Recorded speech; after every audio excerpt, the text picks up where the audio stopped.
Hola, ¿cómo están? Bienvenidos nuevamente a su programa Lenguajes Poéticos para la Formación. Hoy vamos a comentar acerca de un autor, Carl Gustav Jung, autor polémico, psicoanalista, eh, que como vamos a ver, lo polémico tiene que ver con su trayectoria misma como investigador, como creador de toda una línea de trabajo en el psicoanálisis, rompiendo con la ortodoxia freudiana, y a diferencia de otros psicoanalistas, Jung va a romper radicalmente y va a establecer una línea muy diferente de trabajo.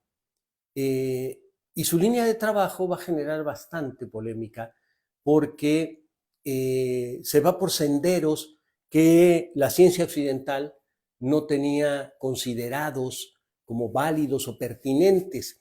Y en ese sentido, una de las aportaciones fundamentales de Jung, me parece, es la posibilidad de fundar nuevos criterios de cientificidad, de establecer las posibilidades de una nueva episteme. Recordemos que el siglo XIX, siglo positivista, estaba muy ya encajonado en la idea de la ciencia desde la visión de las ciencias naturales, y el mismo Freud, que incorporó algunas cuestiones novedosas, no pudo romper. Freud finalmente acabó usando algunos criterios de la ciencia de su época para tratar de justificar y fundamentar su planteamiento. Si bien incorporó aspectos como la idea de los mitos para tratar de explicar algunos de los conceptos que él integraba como complejo de Edipo, complejo de Electra, etcétera, ¿no? Pero Jung no.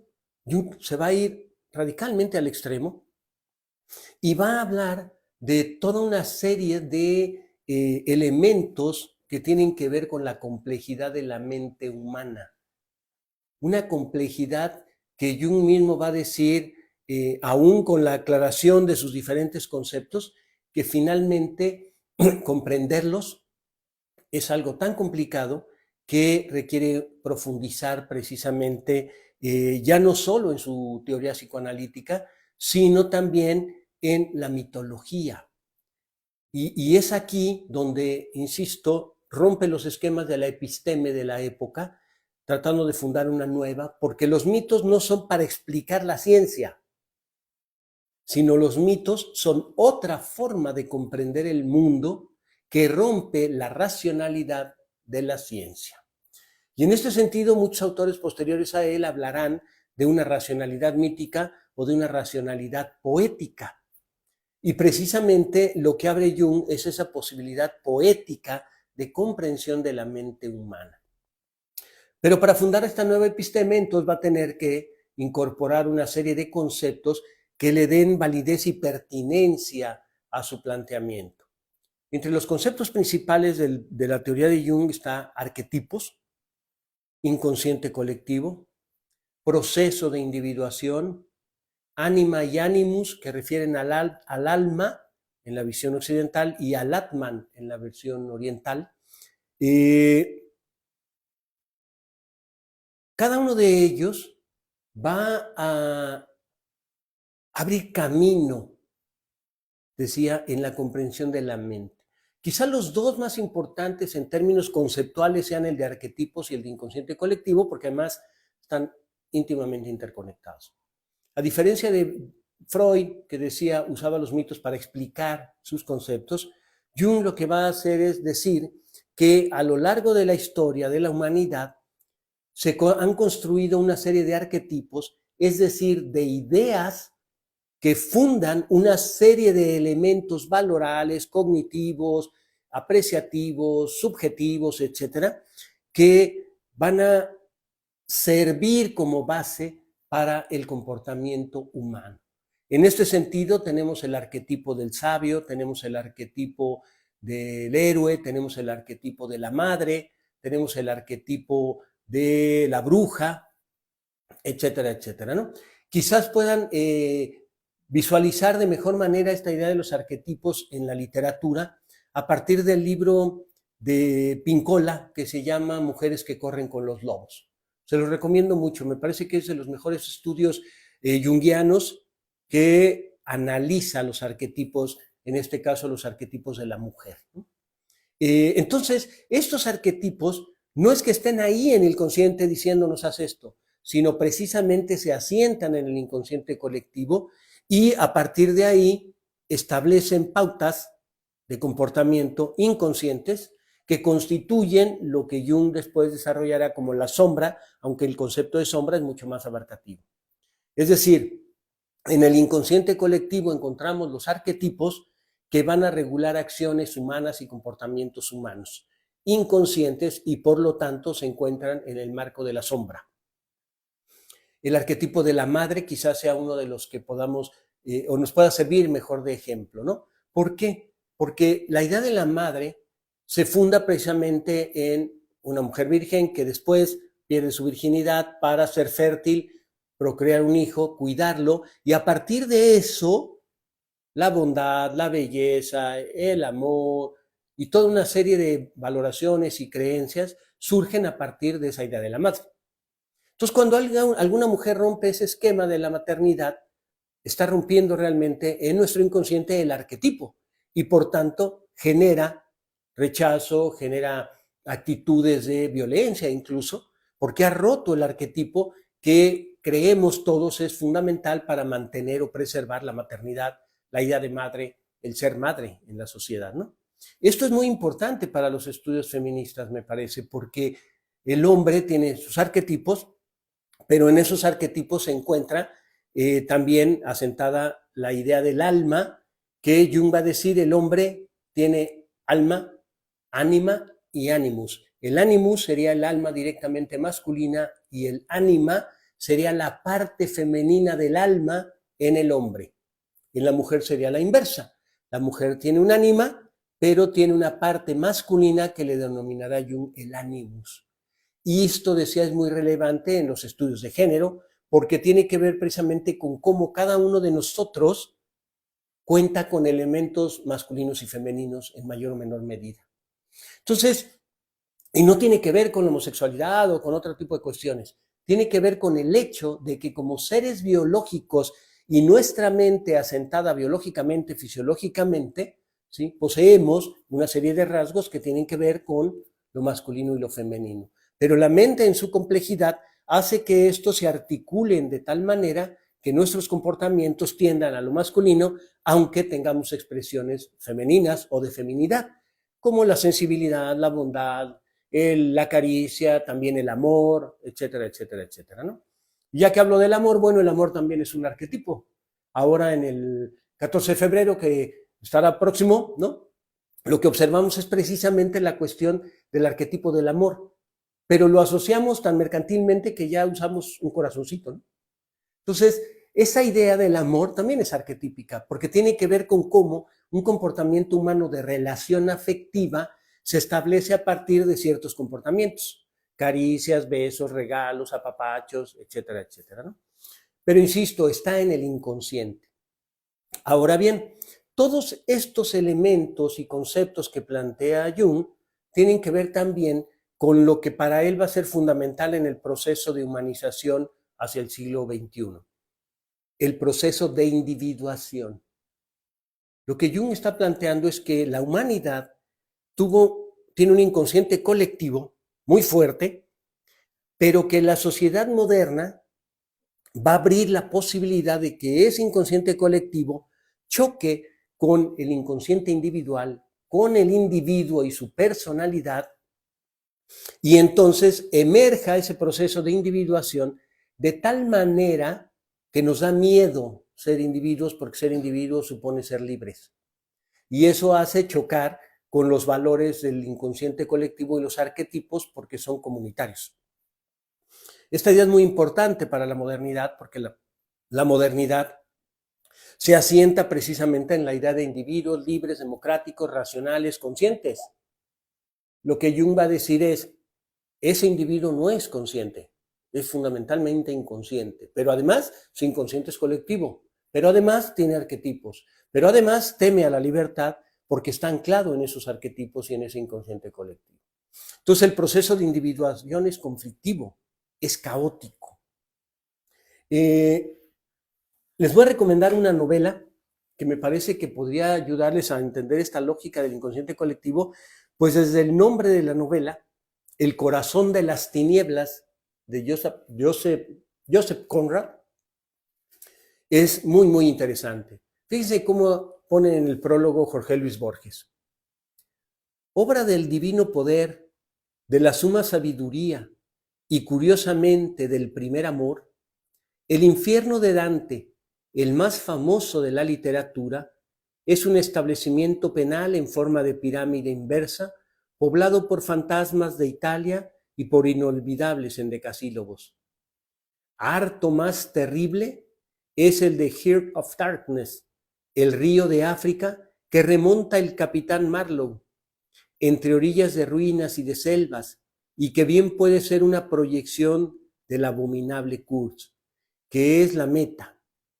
En 1889, Theodor Joseph Conrad remontó el Congo hasta Stanley Falls. En 1902, Joseph Conrad, hoy célebre, publicó en Londres El corazón de las tinieblas, acaso el más intenso de los relatos que la imaginación humana ha labrado. Este relato es el primero de este volumen.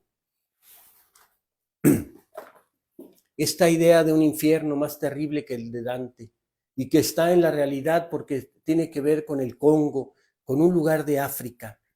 Y a lo largo de la novela nos va narrando cómo se van sucediendo una serie de acontecimientos que hacen ver cómo la sombra posee a los hombres, cómo la parte negativa, la maldad, el diablo, como le querramos llamar, hace posesión del hombre a partir de su inconsciente y del inconsciente colectivo, que nos presenta personajes terribles, personajes que desde una perspectiva diríamos, prefiero no conocerlo, nos darían miedo, ¿no?